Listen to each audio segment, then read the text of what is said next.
Hey guys, it's Shannon L. Felder, your conflict manager. Listen, guys, I could not let this situation fly by without at least giving you the benefit of my perspective.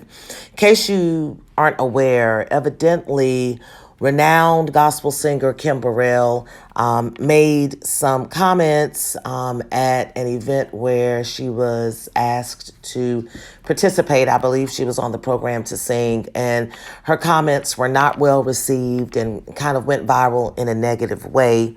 And I'm not here to give any commentary on what she said or how it was received and whether it should have been received a particular way and who was right and who was wrong and all of that. That's actually not the purpose of this conversation.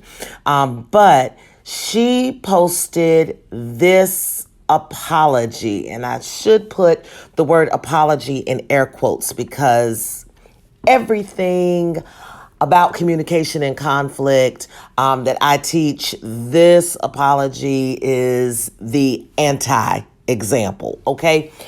This is not how you do an apology, guys. And so I really wanted to just give you a quick run through of how to do an effective apology because this is not it. First of all, whenever you go into an apology, it's a form of communication. And like all communication, you need to start with your goal in mind. When you are apologizing to someone, you should have two primary goals. Number one should be to express empathy and remorse to the person that or the persons that are affected. And secondly, you want to assure those people that this was an incident and it's not a pattern so that the relationship can be salvaged. Maybe your reputation with that person can be salvaged. That's it. That's all you're doing in an apology. Because here's the common thread. An apology is not about you. So, if you are having any goals beyond making sure that person knows this is an incident and it's not a pattern, you can still continue the relationship. And number two, expressing empathy and remorse to the person, you're already failing, okay? Because an apology cannot be about you. When you are apologizing, regardless of your intention, you've got to acknowledge the impact, right? And so a lot of times when we go and we're doing apologies, we're going into it like, well, I didn't mean to hurt you or I didn't mean to offend you.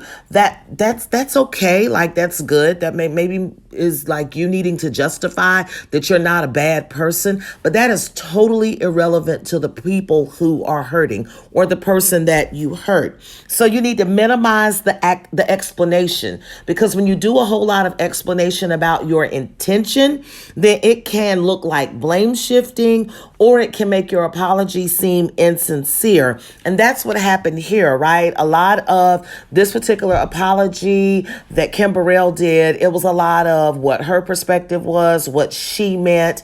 There really wasn't true remorse expected. It was like, if you were offended, if I hurt you, that wasn't my intention. No, that none of that matters, right? There is no if. The lash out that you've gotten, right, is proof that you hurt and offended people. Let's not even deal with your intention. Let's just say, hey guys, I am so sorry that my comments offended and hurt so many of you. Point blank, period. Anything else, all that extra makes it seem really insincere and self-serving. Remember, your apology when you give it is not about you. And then the final thing is avoid expecting anything in return.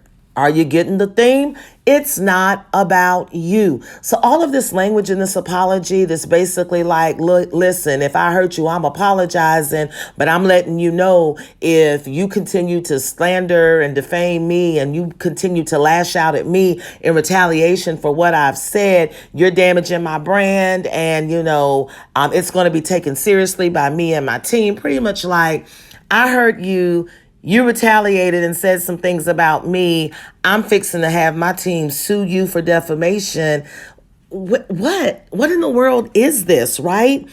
When you apologize, you don't expect anything in return. If you need to send some cease and desist letters through your counsel to some people who maybe have used this as an opportunity to make false accusations or to slander your name, you address those people individually. Chances are the ones that you really hurt, the ones that you said, are ugly, or the ones that you intimated are less than because of poor choices that they may have made or because they live in poverty, chances are they're not out here defaming you or slandering you. So you probably don't want to use this to come for them, because again, it makes your apology seem so insincere. This is not about you. The only thing that you can make about you is learn from whatever it is that happened.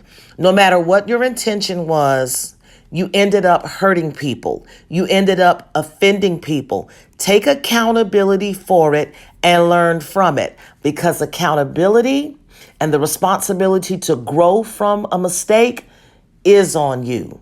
So listen, guys, don't do this if you have to apologize. This is not an apology. This is an attempt at damage control. This is horrible public relations. It's not apology. Shannon L. Felder. Listen, guys, listen. Click the link in my bio, because I know that sometimes when we have to have difficult conversations, including apologies, we really don't know exactly how to do it. I've got a free Tough Talks mapping tool that'll help you walk through this process and prepare for any difficult conversation, including apologies. Shannon L. Felder. Talk to you later.